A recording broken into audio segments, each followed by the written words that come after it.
Chicagoans. Welcome to this week's episode of Notes from Chicago. I'm Ashley Phillips. Today, we are very excited to have our guest, Sandra Steinbrecher.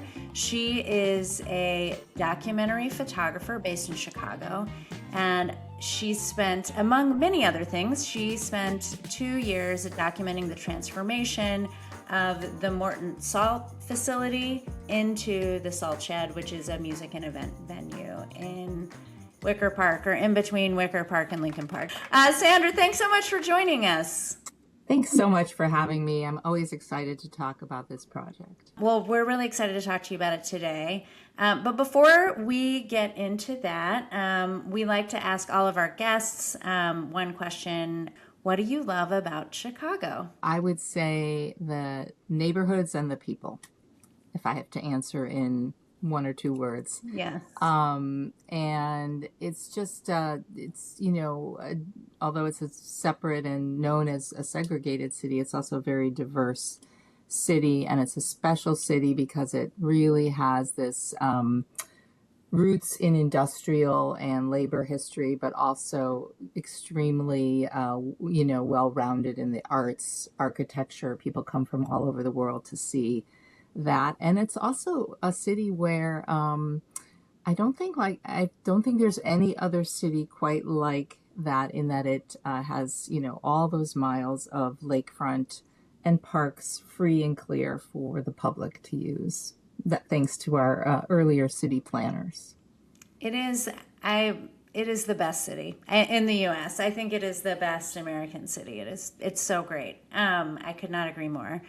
So let's dive in. Before we get into the Salt Shed project, I'm curious how you became a documentary photographer, and when you even think about that as a job description, what does that mean, and where do you tend to focus your work? Well, briefly, I always loved photographing people, and that was, sort of the heart when I was starting out. But I kind of learned about photography in a more, I call it sort of backwards, but just from a different vantage point. And that is, I was a professional darkroom printer for over 20 years in a very small custom darkroom. And that's when photographers had to process film and make proof sheets and prints in order to see their work. And so I was trained in that. And that kind of helped me learn how other photographers would see either their projects or their jobs, and then what you are actually telling a story within a print. So that's kind of how some of my earlier work. And then I was given an opportunity at a Chicago high school to kind of do a year-long project about, documenting daily life with students, staff, teachers, and educational reform, and just sort of programs. And it just was perfect. It's everything I wanted. There was energy and kind of drama, and there was constant changing and storytelling at the heart of it. And so that's really how I got started. That moved into the arts and documenting artists and public art installations. And then that moved into the built environment and community kind of work. And what I really look for is number one is their compelling story. And there usually is, because everywhere there are stories, but are you interested in telling that story? You need a little bit of, you need collaboration, you need vision, you need people who have the vision to allow you to do your job and to get access. And then there's this collaboration spirit between, getting to a place, but then also the people that you're working with. You can't take a good photograph if others aren't on board with you.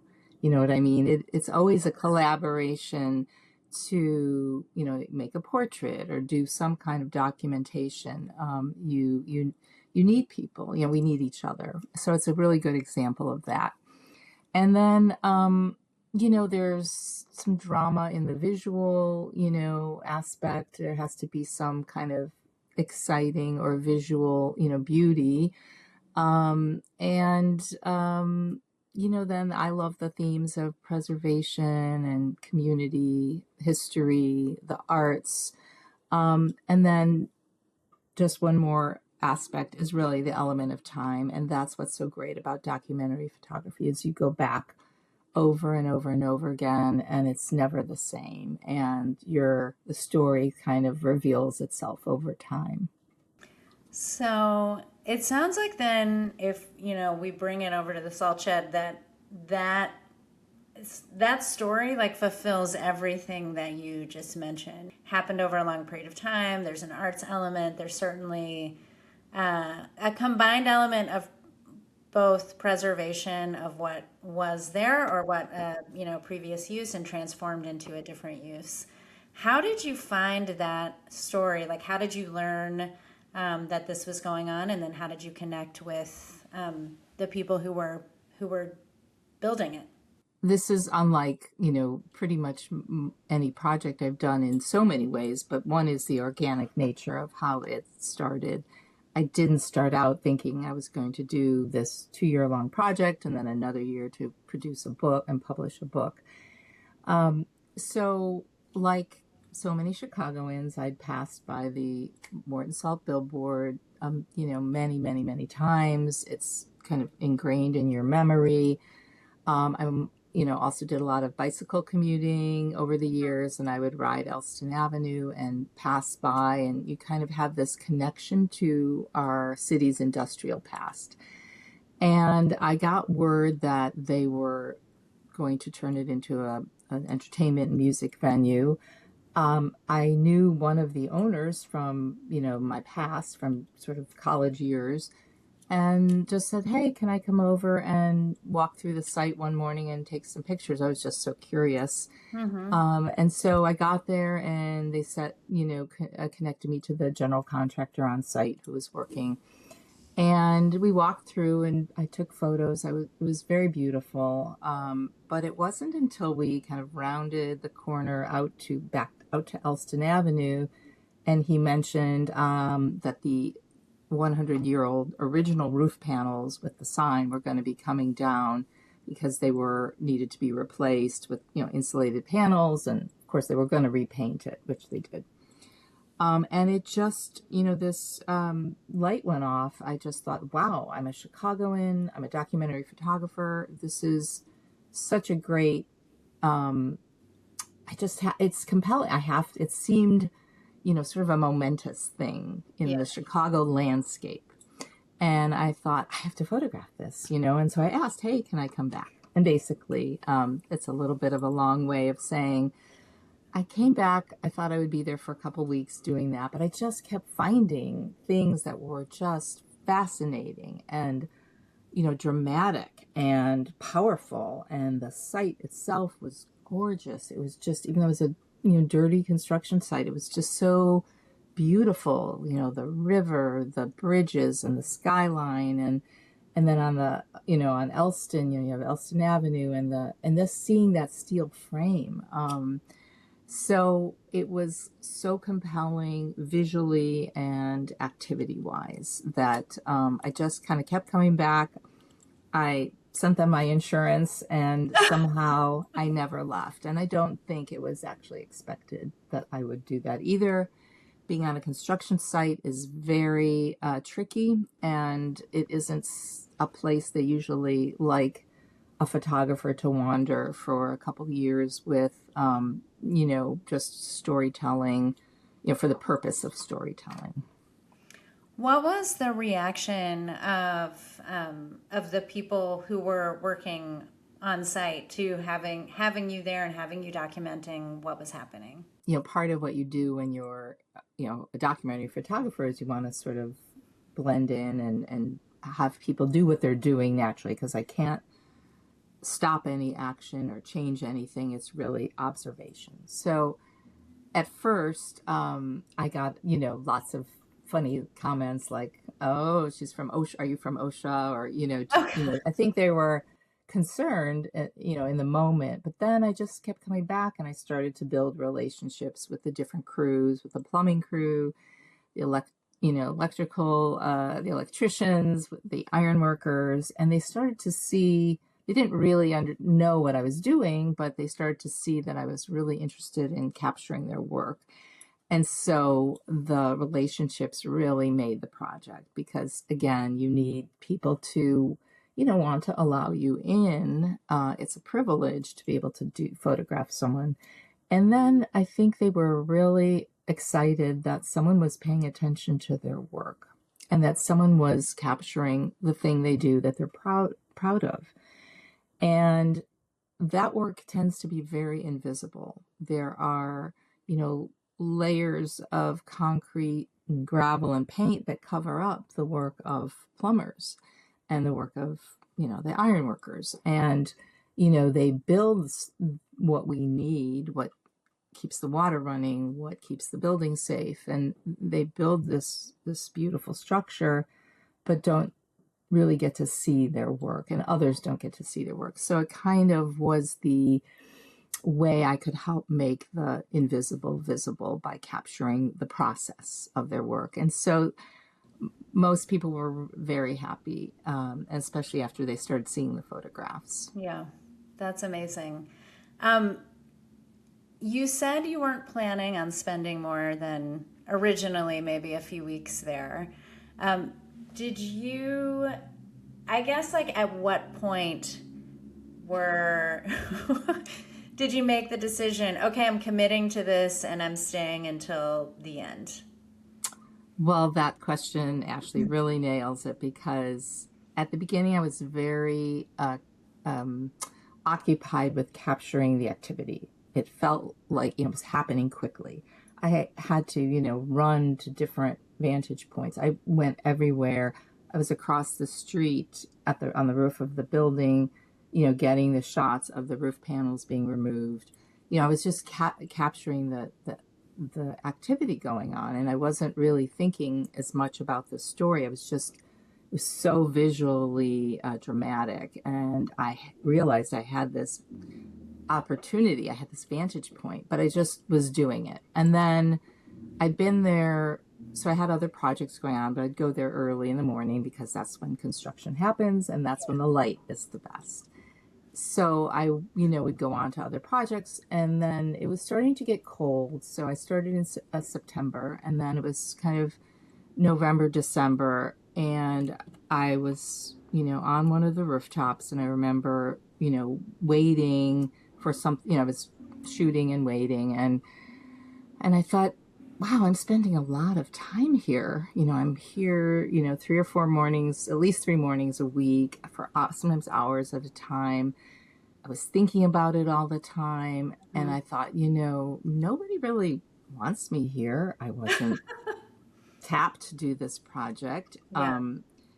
And I realized, if not, I asked myself a question. I said, if nothing happens with these images, if they sit in my archive forever, would I still want to continue to shoot this? And I just thought yes, immediately. It just was not even a question, that I had this opportunity to tell, help tell this story, and it was fascinating to me. And I just thought, well, I'm interested in it and I'm having fun. It was hard. It was so challenging to figure out how to photograph it so that you could see what I was seeing. And I just thought, yes. And then sort of following that was, oh no, I'm going to have to be here all winter too, because if the workers are working, I have to work. And I kind of realized that I was in, and I was in till it was done. When did you know it would turn into a book? I think about a year in, I was starting to show some of the images I was excited by them. I mean, in 30 years, I just had never gotten, I didn't have images like this, and they were really exciting and fun for me to work on and to capture. So I was showing it to someone who is also a publisher, did not publish this book, but a friend and a photo editor and he said, I really think there is something here. And because of my printing background, and I've always loved printed materials and books, and I just did feel like there were enough stories there, and enough to make it into a book, although I was just starting to interview people and record conversations and kind of branch out into figuring out what was behind all the photographs and what would enrich the photographs. I would say it was about a year in, I thought maybe I can do something with this. And then a lot of, pieces started to, as I started to think about it and write about it and show people and kind of learn how to pitch the idea or what was behind it, it moved in that direction. Did you have a sense while you were watching it being built? So, a little context on this question before I ask it. I'm a music lover. I've been to shows, like I feel like in every venue of the city. So it's always exciting when a new venue opens up. And I think, again, as a music goer, the quality of the salt shed and the combined like outdoor indoor space, like it's so cool. Like it's really amazing. And I love it. And everyone I know loves it. Did you realize, like, as it was being built, sort of beyond like the preservation piece, like what kind of impact and opportunity this would open up? I think both for the community, like the immediate like sort of surrounding community, but also just music lovers, art lovers. Did you have a sense of that? I did actually. I knew it would be phenomenal. I knew, well, the space itself is so beautiful. And I'm going to take, if it's okay, take a little side step over to the building itself, the structure Yeah. itself. Yeah. And as you know, it's almost 100 years old. But what I didn't know when I started was that it was designed and built by Graham Anderson, Probst and White. And they were the very prolific architecture firm that also designed the Wrigley Building, Union Station, the Lyric, and Merchandise Mart, among many Chicago iconic buildings. And so it had all, that had that wow provenance that they designed those buildings, but also this, humble salt shed. Yeah. But it, in addition to that, part of the reason why it's a landmark is because it is also a classic design of an industrial production shed from that time, starting to incorporate certain design elements and a little more regard for workers and workers' conditions, with its light filled. And, it just made it even more special. And then its site on the river and everything, was for a purpose. It's on the river so that barges with, tons of salt could pull up and unload them through the conveyors and put them through the facility. So the building itself is important, and it's, everything that happened there with the Chicago, with our, 100 years ago, our economic growth was based on the lumber, meatpacking, salt industries. And so it was very important in Chicago history and shouldn't be forgotten. So there is that. And then saving the building, most developers would have wanted to just tear it down and put up a big, whatever, high rise or something to, increase the economic benefit. It's a big, beautiful site. And so these developers wanted to keep it. And it was a really complicated set of maneuvers to work with Morton Salt, to work with the city, just all the Yeah. people and the steps that had to happen for this, and investment and, things that happened before I started. But in any case, there you have that building. So it's a resource in its way of connecting us to our past. But then to have a second life that's so vibrant and so exciting is also just quite special. And also I knew that, the group that owns and runs it. They do, they work on historic buildings. They always do a wonderful job in restoration and in their music venues. And I did, towards the end of the project, watch some of the audio equipment being installed. Yeah. And I did interview one of the people who helped design the sound system. And it's really, they put a lot of effort into that. And that's why it sounds so great. Well, it definitely, all that work definitely paid off. And Yeah, it's a beautiful place, and the sound is great everywhere you go, and indoors and outdoors. yeah, it's really amazing. I think the setting, I think particularly like if you've lived in Chicago a long time, as you were saying before, if you, driven down Elston or biked down Elston, you've passed by, you've passed by that building so many times, and that stretch is pretty industrial. So I think for me and for a lot of Chicagoans, like seeing that, seeing something so iconic, maintained, but also like developed into, instead of just sitting empty, Yes. developed into something else, and usable for people is really, I don't know, it's really exciting. I love it. Let's change gears for a moment. I know you're working on a project or documenting restoration happening in Jackson Park.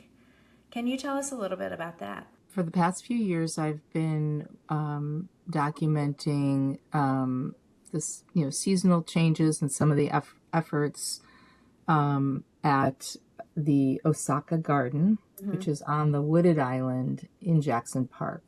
That's located, south of the Griffin Museum of Science and Industry. There are sort of a semicircle of cherry trees around that Columbian Basin, opposite the south end of the museum. And then if you wander a little south, you can cross a bridge, and that's the wooded island. This garden the space was gifted to the city of Chicago from the country of Japan during the 1893 World's Columbian Exposition. And the original pavilion was built by 28 Japanese master woodworkers, or carpenters, and so it contained some of the best aesthetics of Japanese art and architecture, sort of all rolled into this pavilion. And then there's been a long history of what we sort of call a fractured history, because there was anti-Japanese, vandalism. They burned, the pavilion was burned. The caretaker of the tea garden was, incarcerated during the war years. And then it finally kind of came back, and there's a team from the Park District and other partners that really have restored the garden.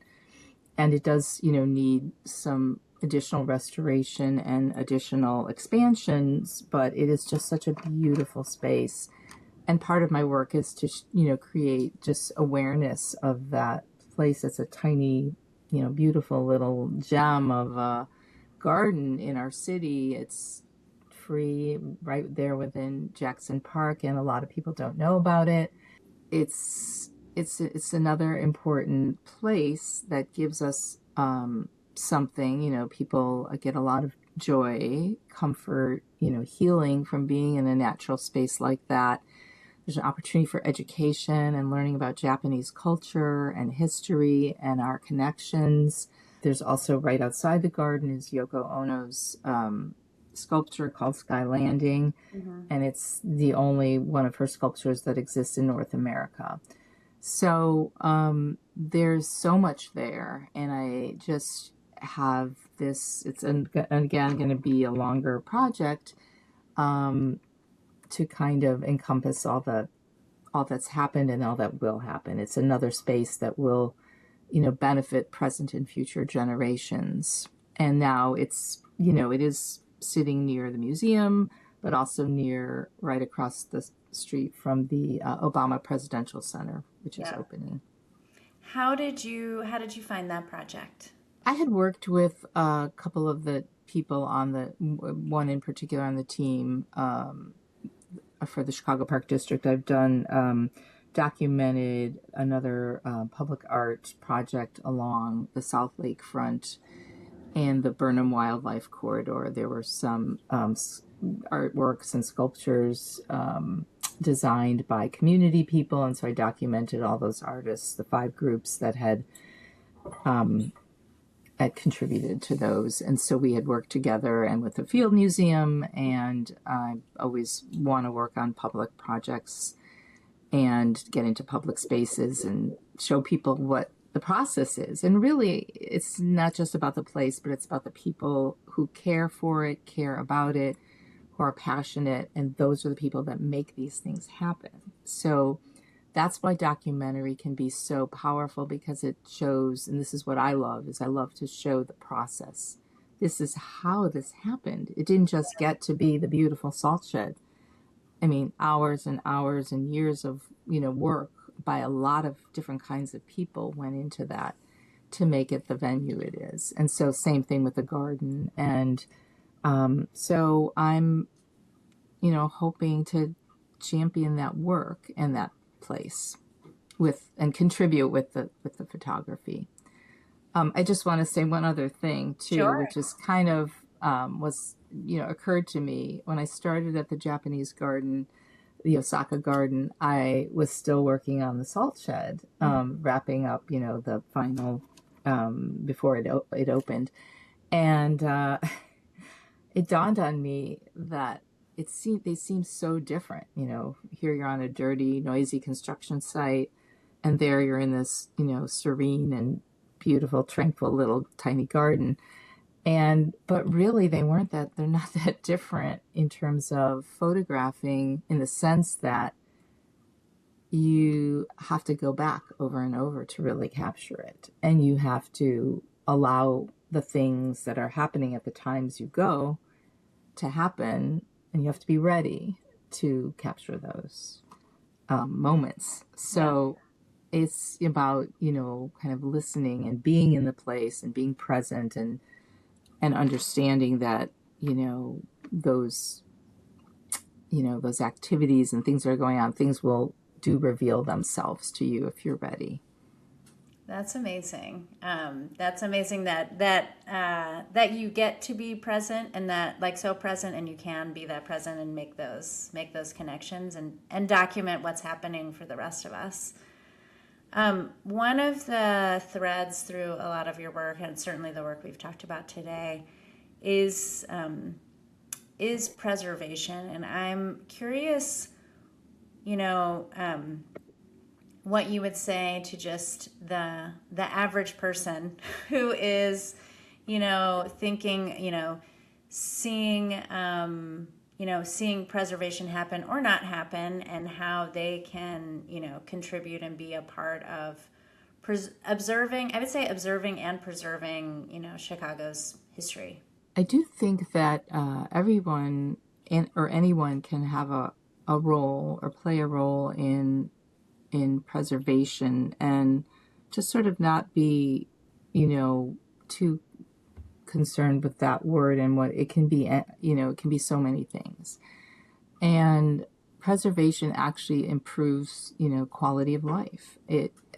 So for instance, the salt shed, if it had been torn down, I'm sure a really tall building would have been there. And then you realize the scale of the community changes. No longer are you maybe walking to something, but you're in, within these tall spaces that don't feel, you lose the human scale.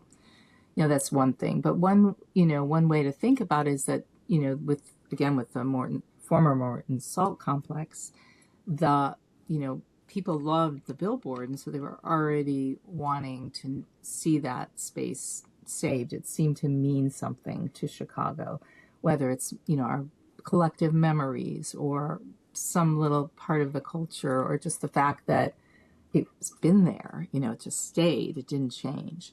So with any space in any community, I guess I hope that this look at a kind of iconic Chicago building could, inspire all of us to pay attention to our communities and try to save spaces that are important to us, whatever they may be. They don't have to be grand buildings. They don't have to be, they can be just spaces that feel important to the community. And, you can do it in many ways, but sort of being aware, I guess, is the first step. Oh, maybe we can have a hand in, and it doesn't always work. People work very hard to try to save buildings, and they aren't able to do it for many reasons.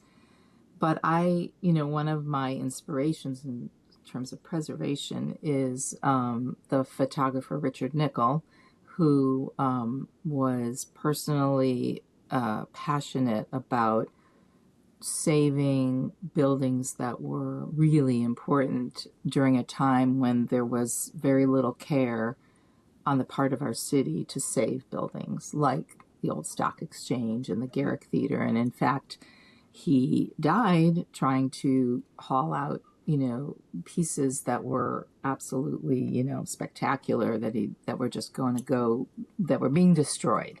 Yeah. And so, not that, your story has to be that dramatic, but I think awareness and presence and, understanding that the role that place can make in your community or in your city. And if we lost a lot, too many Chicago buildings, that's the fabric of our city. That's the, part of the soul resides in the place. And one of the architects that I interviewed said, it is quoted in the book, so I may not get it quite right, but it was how destroying, let's say that industrial corridor is sort of like a theft from future generations, to understand and honor the labor and the work that went on there. I have one last question. Okay. And this is also a question we ask all of our guests. When people come visit you, where are the places you tell them they have to go in Chicago? I love a sunrise bike ride or run along the lakefront because of how, it goes for miles and miles, and it's free and clear, and the sun coming up on the lake is spectacular. Anywhere, go all the way south, go all the way north, and just see and experience that. I love the architectural boat tour. Yes. As a resident, I've been on it so many times, and it's such a great view I love the river, and I love being on the river and you can't see the buildings from that point of view unless you're in a kayak or canoe or on the architectural boat tour, and you may as well hear some good stories while you're there. The Art Institute, for sure. Mm-hmm. Graceland Cemetery, a walk through Graceland Cemetery. And then I say go to Hyde Park, go to Jackson Park, go find the Osaka Garden. It really is quite lovely. And really take a look at the south side of Chicago, not just Hyde Park, but don't overlook it. There's so much beauty, there's so much culture, and we have to remember that we're a full city. We're not just on the north side, we're on the south, we're on the west. Those are some of the things besides, of course, the music and the eating and all that stuff. Gotta condense the list a little bit. Yeah, that's perfect. That's great. Sandra, thanks so much for joining us today. This conversation was amazing, and I really appreciate it. The Salt Shed is near and dear to my heart, and the book is really incredible. Thank you. It's not a trendy story. It's a story about a place that has importance both in the culture and both, architecturally and in our labor history. To see this book and to see the actual work people do and the skills they have, I just want to highlight again how important that is to these kinds of projects. If we don't have people who are, excellent at the trades, then we can't do these projects. So really wanted to kind of honor the trades and the laborers who did this work. That's great and a perfect way to end because that is a perfect Chicago comment. Sandra, thanks so much. We appreciate it. Thank you, Ashley. It was fun. Thank you for listening to Notes from Chicago. This podcast is edited and produced by Tanisha Blakely. Be sure to like, follow, and subscribe to Notes from Chicago on YouTube and wherever you listen to podcasts.